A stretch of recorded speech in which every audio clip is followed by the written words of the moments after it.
జగిత్యాల జిల్లా మల్యాల మండలంలోని ప్రముఖ పుణ్యక్షేత్రం కొండగట్టు శ్రీ ఆంజనేయ స్వామి దేవస్థానంలో జ్యేష్ఠ మాసాన్ని పురస్కరించుకుని సోమవారం జ్యేష్ఠాభిషేక మహోత్సవం ఘనంగా నిర్వహించారు.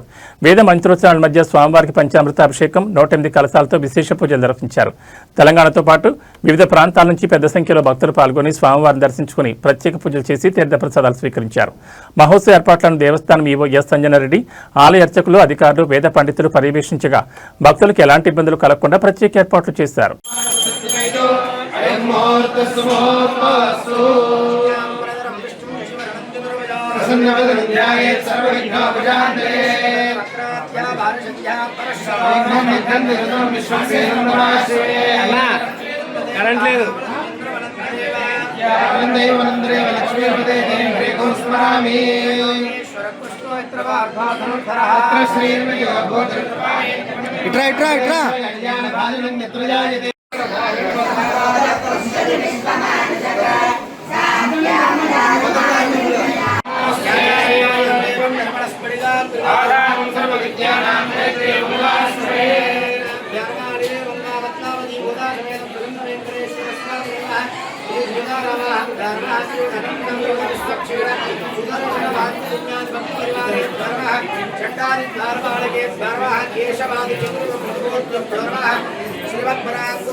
నేను కూడా ఆగనే